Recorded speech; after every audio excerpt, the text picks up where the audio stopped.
memungkinkan nggak sih di Indonesia dengan hukumnya itu melakukan perkawinan di bawah umur?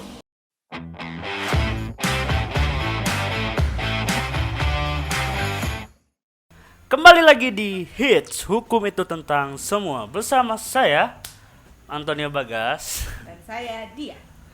Hari ini Ada apa? kita Mau ngapain? akan membahas Ini apaan sih bikin sambung ngelama-ngelamain? kata. Hari ini kita akan membahas mengenai fenomena yang lagi-lagi sedang hits. Seperti kita hits. Yang sedang hits. Apa tuh? Emang ada apa? Ibu baca nggak sih berita yang mengenai KPI? KPI Komisi Penyiaran Indonesia. sinetron. Yo, Ya. yang banyak itu ya. Iya, saya nggak baca ini Sibuk sih. sih ya, sibuk. Jangan Jadi gini gitu Bu, dong. KPI itu mengevaluasi suatu sinetron Yang di salah satu stasiun TV. ya di tanah air ya, TV station. Salah. stasiun televisi lah. Iya. Nah, karena Ada apa? sinetron yang dibuatnya itu Bu menimbulkan pro dan kontra terkait Ya, heboh itu heboh. ya terkait ini loh yang ada istri ketiga itu loh. Yang mana istri ketiga itu masih baru lulus SMA ya kalau nggak salah ya Bu ya. Ceritanya sih begitu. Ceritanya begitu Katanya ya. begitu. Katanya begitu. Saya nggak nonton. Ibu nggak nonton? Nggak. Kamu nonton ya? Enggak, saya pemainnya. Oh. Enggak. Tadi pemain bagian apa? Pemain apa bola? Itu yang megang mic-nya. Ya kalau itu sih saya tahu. Cuma saya nggak nonton sinetronnya. Ya, saya hanya mengikuti berita-beritanya saja. Betul saja. Nah, Bu, Hmm. kalau misalnya kita bawa nih ke hukum di Indonesia, Hmm. bisa nih jadi satu podcast terkait usia perkawinan. Sebenarnya dari Apa, Bu? sinetron itu banyak yang bisa kita bahas. Iya. Jadi hari ini kamu mau membahas tentang usia perkawinan. Usia perkawinan dulu. Gas. Oke, Apa? kita mulai dari usia perkawinan. Usia perkawinan. Ada apa dengan usia perkawinan? Nah, Bu, sebetulnya kan kalau misalnya mengenai perkawinan ini kan di Indonesia diatur di dalam Undang-Undang Nomor 1 tahun 1974 tentang Iya. perkawinan. Yes, betul. Yang mana di situ kan ya dijelaskan semuanya terkait perkawinan. Salah satunya terkait umur juga. Batasan umur. Batasan umur. Melangsungkan perkawinan. Betul. Nah, tapi di tahun 2019 pemerintah itu mengubah batasan usia perkawinan. Ya, betul. Di pasal 7-nya tuh dinyatakan bahwa baik pria maupun wanita itu yang ingin melakukan perkawinan minimal harus 19 tahun. Betul, Bu? Kok 15 tahun? 19 tahun. Oh, 19 tahun ya. 19 Ya, tahun. nah dikaitkan dengan sinetron tadi, Mm-hmm. ini sebenarnya yang agak-agak membuat saya bertanya-tanya ya. Berhubung saya tidak melihat sinetronnya, saya hanya membaca begitu booming ini berita, Iya. jadi saya membaca. Jadi banyak Heboh. yang salah kaprah. Salah kaprahnya itu menganggap perkawinan di dalam sinetron itu adalah perkawinan anak di bawah umur. Padahal bukan. Kalau saya lihat dari berita ya, berdasarkan berita itu katanya alur ceritanya itu adalah perkawinan yang dilangsungkan oleh seorang pria dewasa dengan seorang wanita berumur 19 tahun ya. 19 tahun. Jadi lulus SMA. Nah, tapi banyak komentar-komentar masyarakat. Tapi bentar, Bu. Apa tuh? 19 tahun baru lulus SMA. Nggak naik kelas berapa kali? Sebenarnya kalau 7 tambah 12 dia masuknya 7 tahun tuh pas iya, loh benar, 19. Ya, Kamu berarti kamu tidak sesuai dengan peraturan dari pemerintah mengenai batas umur masuk sekolah dasar. 7 tahun gas masuk sekolah dasar itu. Berarti saya kelamaan. Enggak, benar. Ya, lanjut. Jadi ada salah kaprahnya begini. Kalau di alur cerita itu yang diceritakan adalah dia 19 tahun menikah dengan seorang pria dewasa. Sebenarnya kalau kita kaitkan dengan undang-undang perkawinan beserta perubahannya tadi yang tahun 2019, batas umur melangsungkan perkawinan itu adalah 19 tahun. Jadi sebenarnya kalau kita lihat dari alur ceritanya itu bukan perkawinan di bawah umur menurut undang-undang tentang perkawinan. Jadi sesuai gitu dengan undang-undang perkawinan. Kalau lihat dari skenarionya betul sesuai, tapi yang dipermasalahkan ternyata setelah saya banyak membaca, banyak kan jadi pengen kepo tahu, ya, kan, kepo iya, ya, jadi kepo. jadi ini ada apa sih? Ternyata yang dipermasalahkan itu bergeser karena sebenarnya yang di bawah umur dari usia perkawinan itu adalah pemainnya. Si aktrisnya ini. Jadi aktrisnya ini dia baru berusia 15 tahun. Dia memerankan seorang wanita yang berusia 19 tahun. Jadi kalau dari sinetronnya, alurnya itu tidak menyalahi undang-undang perkawinan tentang batas umur perkawinan. Tapi kalau mengenai orangnya, seandainya nih yang dipermasalahkan adalah perkawinan dia betul berumur 15 tahun dan melangsungkan perkawinan. Nah, itu baru perkawinan di bawah umur. Gitu. Jadi ada dua hal yang berbeda tapi ternyata ditangkapnya menjadi salah. Nah, itu dia Bu. Saking pro kontranya si sinetron ini. Sekarang jadi nggak ditayangkan lagi karena ya itulah pro kontra dan terus ada evaluasi dari KPI dan sebagainya. Jadi ya wes lah daripada membuat heboh gitu kan, jadi di take down dulu gitu. Nah Bu, berkaitan dengan perkawinan di bawah umur, sebenarnya kita bahas itu sih sebenarnya. Bukan bahas sinetronnya ya. Bukan sinetronnya, biarlah sutradaranya yang membuat ceritanya gitu. Tapi saya ingin bertanya Bu, memungkinkan nggak sih di Indonesia dengan hukumnya itu melakukan perkawinan di bawah umur? Memungkinkan. Kan tadi kan sudah disebutkan bahwa di pasal 7 Undang-Undang Perkawinan yang udah perubahannya itu kan pria dan wanita yang ingin melakukan perkawinan itu minimal itu 19 tahun. Betul. Gitu. Tapi kalau misalnya di bawah 19 tahun itu memungkinkan atau tidak? Memungkinkan dong. Karena kan sebenarnya kalau kita lihat prinsip dasar ya, membina satu rumah tangga itu kan kembali lagi itu adalah hak juga ya. Hak untuk membina rumah tangga itu tidak boleh dihalangi. Memang diatur oleh pemerintah bahwa dia minimal tuh berusia 19. Tapi kalau toh undang-undang perkawinan juga memberikan solusi ya. Kalau toh memang perkawinan itu harus dilangsungkan di usia yang sebelum 19 itu boleh. Caranya dengan mengajukan permohonan dispensasi. Jadi orang tua dari pria atau wanita yang masih di bawah umur itu dia mengajukan permohonan dispensasi ke pengadilan. Untuk yang beragama Islam dia di pengadilan agama, dan untuk yang beragama non-Islam itu di pengadilan negeri. Jadi orang tua itu harus aktif. Ya, orang tua beserta para pihak ya, maksudnya calon suami dan istri itu. Enggak, kan jadi misalnya gini. Kalau yang di bawah umur ini adalah wanitanya, yang mengajukan ya anak-anak orang tua dari dari anak wanita ini.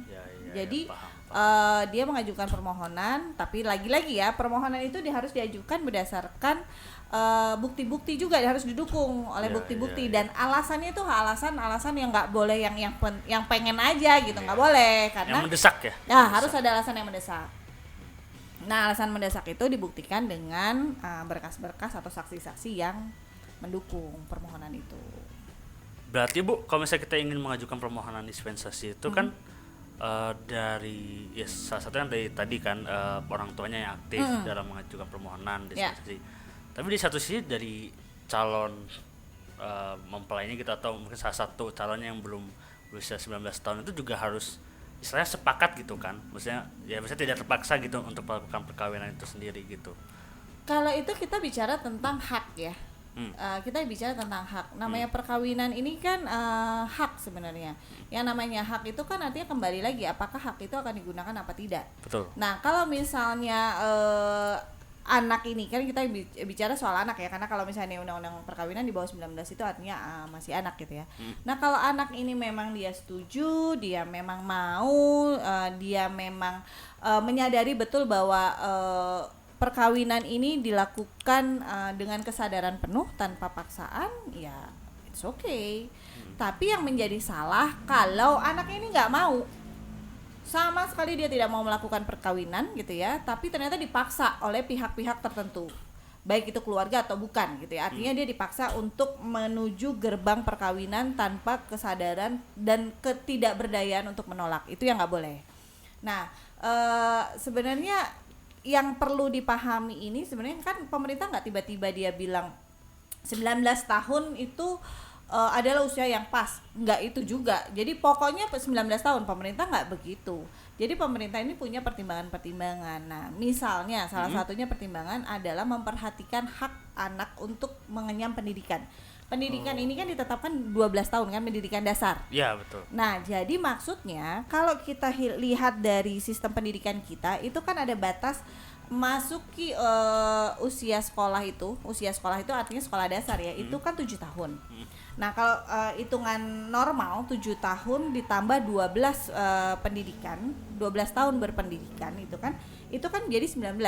Betul. Nah jadi itulah batas yang diambil oleh pemerintah. Jadi maksudnya pemerintah itu hak anak untuk mengenyam pendidikan ini didahulukan gitu. Ya.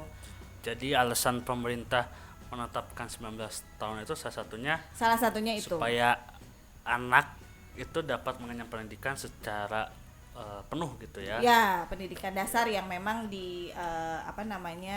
ditetapkan oleh pemerintah gitu kan.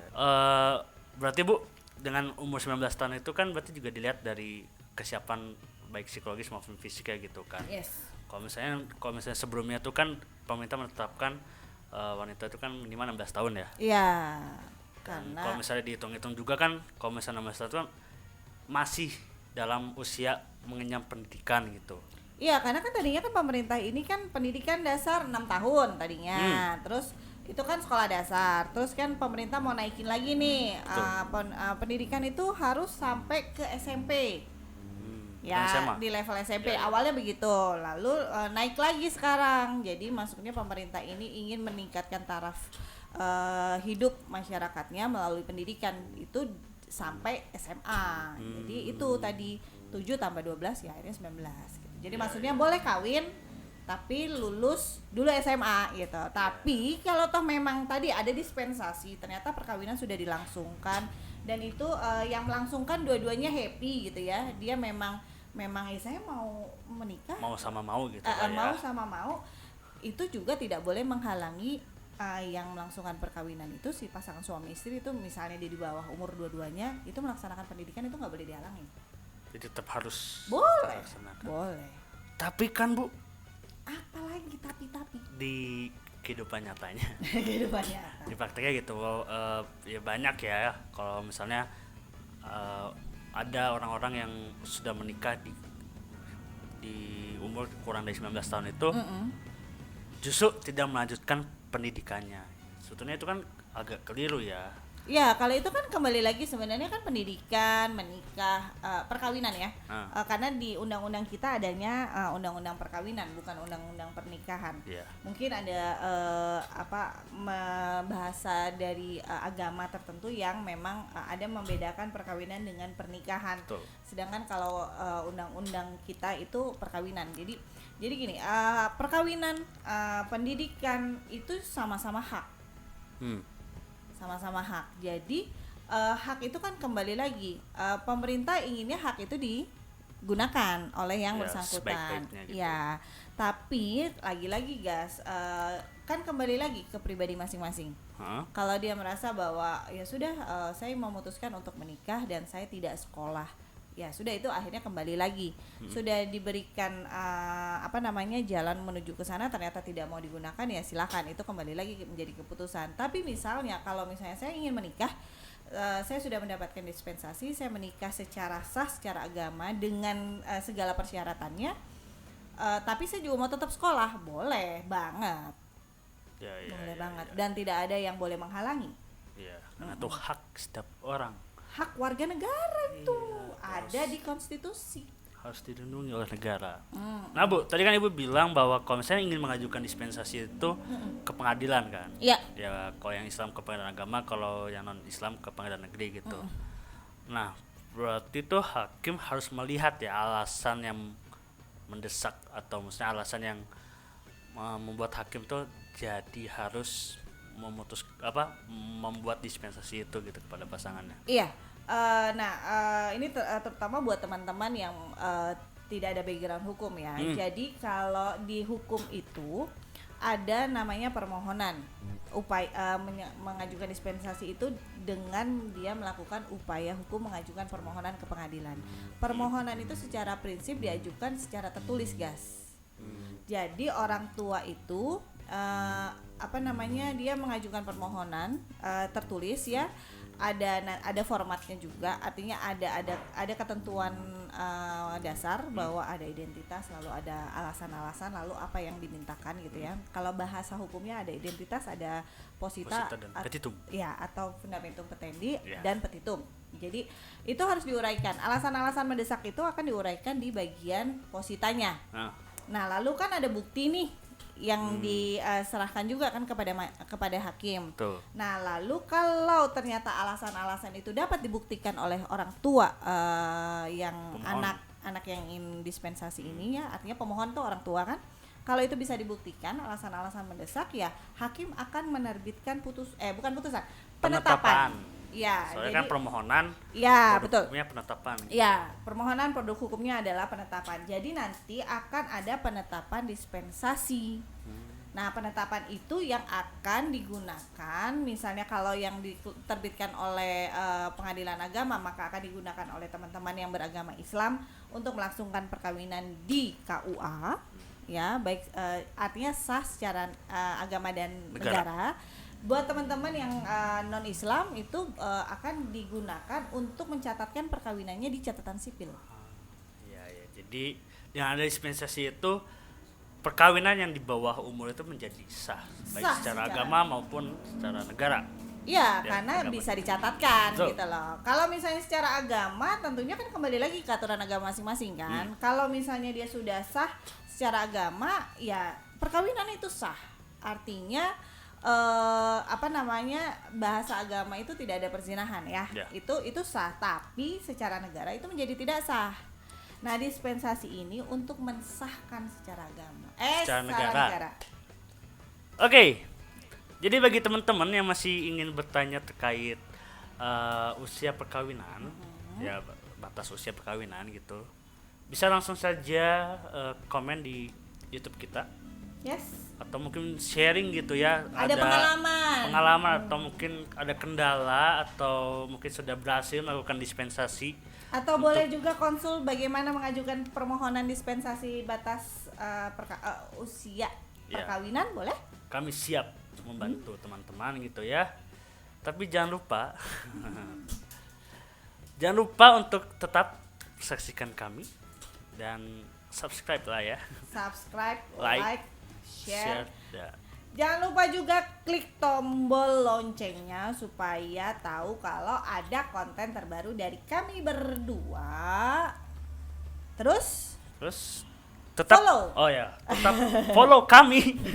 Please ini mah. Ya. Follow kami di IG saya Antoni_Bagas. Saya Diah.hits dan IG hitspodcast.official. Oke. Dan nantikan terus konten kita berikutnya bersama Hits. Hukum itu tentang semua. Di mana ada aturan dan sanksi, disitulah hukum berdiri. Bye-bye.